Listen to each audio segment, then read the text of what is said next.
And entrepreneurial resilience. छोटी छोटी बातें करूंगा क्योंकि समय कम है, इसलिए मैं उसको समराइज करने की जल्दी कोशिश कर रहा हूं। पॉइंट नंबर 1 सुन लेना भाई, more concern for macro issue you have, more creative you will become. सुन लेना, गोल्डन रूल बता रहा हूं। More selfishly you will think, इससे मुझे क्या फायदा होगा, less creative you will become. And there is more concern for broader canvas, कि मेरे इस एक्शन से मुझे नहीं 100 लोगों को क्या फायदा होगा, अरे कम से कम 50 को क्या फायदा होगा। You will become more creative. So more selfishly you think, less creative you are. More concern for broader issue, more creative you are, पहली बात। दूसरी बात, more money you chase, relatively less money you will have. हमको जिंदगी में ऐसा बनना है कि कम से कम ना सही गिरी बड़ी हालत में 2 लाख रुपया महीना तो कमाना ही है। जमाना और समाज तुम्हें कमाने देगा क्या? तुम कमाना चाहते हो तो कमाने दे देगा कोई? मैं चाहता हूं तो क्या हो, चाहते हो तो क्या होगा? कोई इंद्र देवता आ जाएगा, अरे बेचारा चाहता है दे दो, कुछ नहीं देता है कोई किसी को, तुम्हारे कर्म ही देते हैं। और जब भी कभी लगे कि आपको कुछ नहीं मिल रहा है, गीता का 2 अध्याय का 40वां श्लोक पढ़ लेना, उसमें कहा गया है कोई भी कर्म बिना फल दिए जाता ही नहीं है। देहाभिक्रम नाशोस्ति प्रत्यवायो न विद्यते, स्वल्पम अभि अस्य धर्मस्य त्रायते महतो भयात्। गीता का श्लोक कहता है कि जरा सा अच्छा किया गया कर्म बहुत महान फल देता है, और कोई भी कर्म फल दिए बिना जाता ही नहीं है। तुम्हें थोड़ी सी रेजिलियंस चाहिए,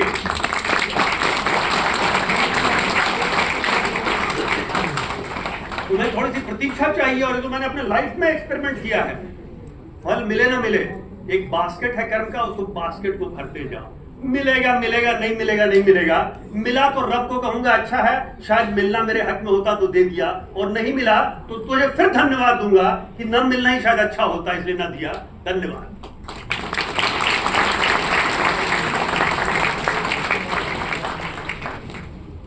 हम लोग की अपनी भी राम कहानी है संघर्ष की, और 5 बार पास हुए तो 10 बार फेल भी हुए, 5 बार फूल मिले तो 10 बार पत्थर भी मिले, तो क्या फर्क पड़ता है? सर ने दुष्यंत कुमार मुझे याद आ गए, सर आप ही करते हैं कि पत्थरों की अनवरत वर्षा बनेगी हर दिशा, हक बयानी को जरा फितरत बनाकर देखिए।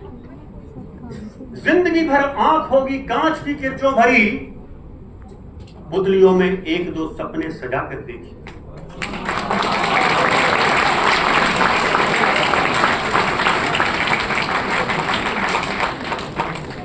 ये अस्तित्व जो व्यवस्थाएं हैं चारों तरफ, वो आपकी मां नहीं है कि मां देखती है आंख में बेटा क्या चाहता है, हे भगवान, पूजा पाठ करने लगती है, बच्चे को ये मिल जाए। ये व्यवस्था मां की तरह करुणामयी नहीं है। व्यवस्था कहती है जिसमें दम है वो ले जाएगा, और भाई सही है व्यवस्था, ये सही व्यवस्था है।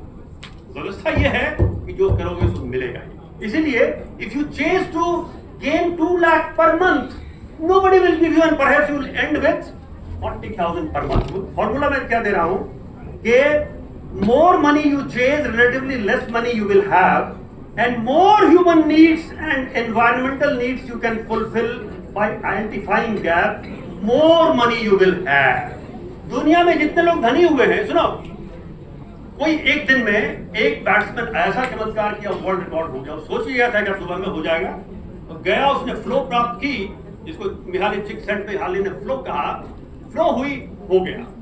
इसीलिए जितने भी ऐसे धनी हुए हैं कि जिनका धन का इमेजिनेशन नहीं कर सकते उतना धनी वो भी हुए होते, वो करते। कोई क्रिकेटर एक दिन में इतना कर लेगा, या कोई क्रिकेटर की लाइफ इतनी फुलफिल्ड हो जाएगी, या कोई सिंगर इतनी ऊंचाई तक चला जाएगा, प्लान से नहीं होता है। सिर्फ ये होता है कि एक सिंसियर एफर्ट होता है, उसके बाद वो एफर्ट से उनको फ्लो मिलता है, और जिसकी कल्पना नहीं की थी वो होते जाता है। जो स्वरों की साधना करता है, पैसे के लिए नहीं, लेकिन स्वरों की साधना इतना गहरा उतर जाता है कि पैसे बरसने लगते हैं। जो साधना करता है उसको फल मिलने लगता है। फल चाहोगे, कौन फल देने के लिए बैठा हुआ है, लेकिन दूसरों की, दुनिया की जरूरतों को समझोगे, उसको पूरा करोगे तो फल मिलेगा। ये है एंटरप्रेन्योरियल रेजिलियंस। तीसरा, स्कोप ऑफ इनोवेशन और इम्पैक्ट। एंटरप्रेन्योर में जरा मैं याद दिला दूं, 3 सेक्टर को मैंने आइडेंटिफाई किया है, एक सोशल, एक मैन्युफैक्चरिंग और तीसरा सोशल सर्विस सेक्टर। देखिए, इसका मैं कोशिश करता हूं कि scope of innovation and there impact को बस बोल देने के लिए। इस सर्विस सेक्टर में सर्विस सेक्टर इनोवेशन की फिलॉसफी जो मुझे समझ में आई आज तक, philosophy is comfort. More comfort I can give to consumer, ultimate consumer, in service sector, more the business will flourish. Either you take example of Ola or you take example of Zomato, they are giving you comfort. Philosophy is comfort in the service sector. इसका impact क्या होता है कि there are more unicorn, more enterprises which are becoming more and more rich, and ultimate result is prosperity of certain people and society overall. Second sector है production sector innovation. The philosophy is competitive advantage and exploration of arena. और दुनिया में आज तक जितने भी country का दबदबा बनता है, हम ये कहते हैं दबदबा बनाना हमारा गोल होना चाहिए, लेकिन आपकी से तो होनी चाहिए ना। उससे बेसिकली प्रोडक्शन और मैन्युफैक्चरिंग सेक्टर के इनोवेशन से आता है, क्योंकि उसका इफेक्ट क्या पड़ता है, कॉम्पिटिटिव एडवांटेज और एक्सप्लोरेशन ऑफ मोर एरिया। जैसे मान लीजिए अब एलन मस्क सोचते हैं स्पेस पे जाना है, चांद पे बस बसानी है, ये नई नई चीजें जो है वो प्रोडक्ट इनोवेशन से आता है। और तीसरी है social service sector innovation. What is the philosophy of this? Philosophy is welfare and it leads to distributive justice, more purchasing power with the greater masses and creating aesthetic society. इसलिए तीनों पर ध्यान देना। अब मैं इसलिए कह रहा था कि मुझे जरा कभी कभी डर लगता है कि बच्चे सिर्फ सोशल सेक्टर इनोवेशन को इनोवेशन मानते हैं, थोड़ा ऐसा कर देंगे उनको ऐसा आराम मिल जाएगा, इसमें हमको ऐसे पैसा मिल जाएगा।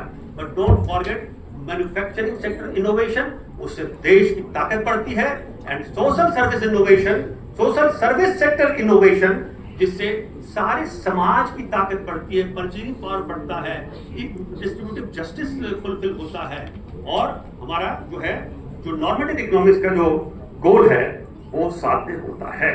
तो इस प्रकार से मैं अब बंद करूंगा, क्योंकि मेरे पास कहने को बहुत कुछ था।